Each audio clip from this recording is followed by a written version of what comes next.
예, 정말 맥락 없이 동료 의원 끌어들여서 인신공격하는 거 보면서 정말로 개헌을 하게 되면 국회의원 면책특권 없애는 개헌 꼭 좀 했으면 좋겠습니다.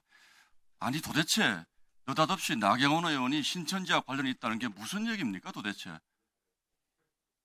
그런 얘기를 아무런 근거도 없고 맥락도 없고 면책특권이 보장되는 자리라고 해서 저는 해들고 한 살 더 드셨으니까 조금 나아지시려나 했더니 참 답답합니다. 박영재 처장님 예, 축하드립니다. 먼저 오늘 데뷔전이 좀 힘드실 것 같은데 제가 한 가지 여쭤보겠습니다. 이 나라가 이재명 대통령을 위한 나라입니까? 대한민국 국민을 위한 나라입니까? 당연히 대한민국 국민을 위한 나라라고 할 수 있겠습니다. 사법부의 판단이 대통령이 됐다고 해가지고 그 사법부의 판단의 준거가 바뀔 수 있습니까? 법원은 조금 전에도 말씀드렸다시피 헌법과 법률에 따라서 재판을 하는 것입니다. 그래서요, 공직선거법 상고심에서 파기환송한 거 가지고 자꾸 문제를 삼는 모양인데, 저는 항소심 재판부의 판결 내용이 국민들의 일반적인 법 상식에 현저히 어긋나는 무죄가 선고됐기 때문에 대법원에서 파기환송한 것은 너무나 당연한 일이고 대통령이 될 가능성이 높은 자라고 해서 그것을 봐준다면 그건 사법부가 아닌 거죠. 그렇지 않습니까? 같은 답변을 예.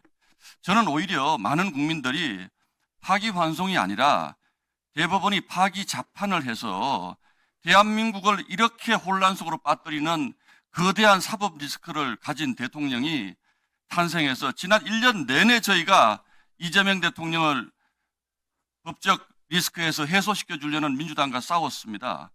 그래서 저는 그 당시에 대법원이 좀 더 용기를 내셔서 파기 자판에서 아예 이런 분란의 씨앗을 뿌리지 말았어야 된다고 생각을 합니다. 어떻게 보십니까? 재판에 관한 사항이라 제가 더 이상 말씀드리는 건 적당치 않을 것 같습니다. 예. 저도 재판에 관한 문제이기 때문에 더 이상 묻지 않겠습니다.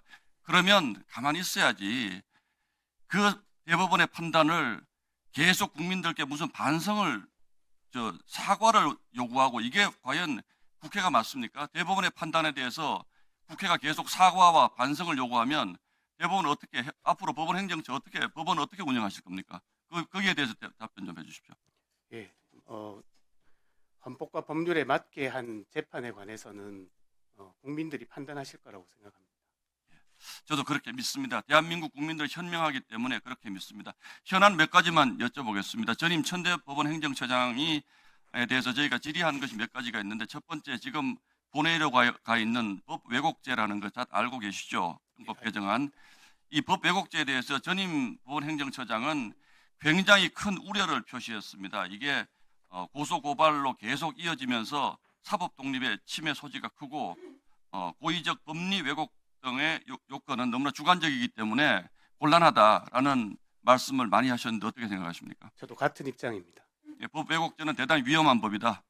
예, 자, 법원 행정처 폐지하자는 법안에 대해서 천대엽 전 처장은 사법부 독립의 본질이 재판뿐 아니라 인사권을 핵심으로 하는 사법행정에도 있기 때문에 이거는 삼권분립의 역사, 그러니까 법원 행정처를 폐기하고자 하는 것은 삼권분립의 역사를 되돌리는 것으로 매우 큰 문제가 있다 이렇게 판단하셨는데 그 부분에서 어떤 사법권의 독립에는 사법행정의 독립도 포함된다고 생각합니다.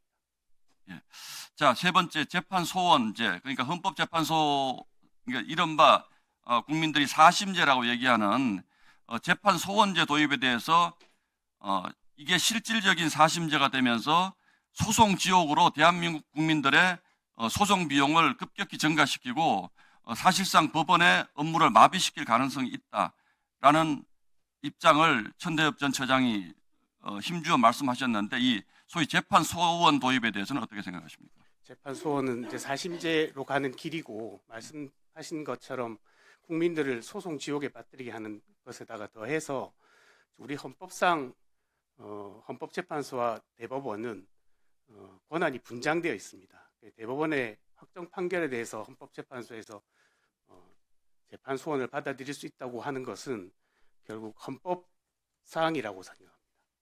예, 마지막으로 대법관을 정원하는 문제, 이 문제는 민주당이 사법부를 압박하면서 회유하는 가장 큰 도구로 사용해 온 것인데 대법관 26명으로 증원하는 문제에 대해서 설명드립니다.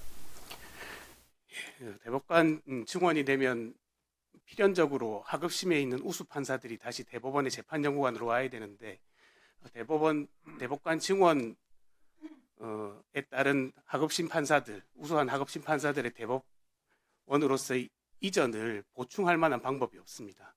하급심의 약화가 굉장히 크게 우려되는 상황입니다.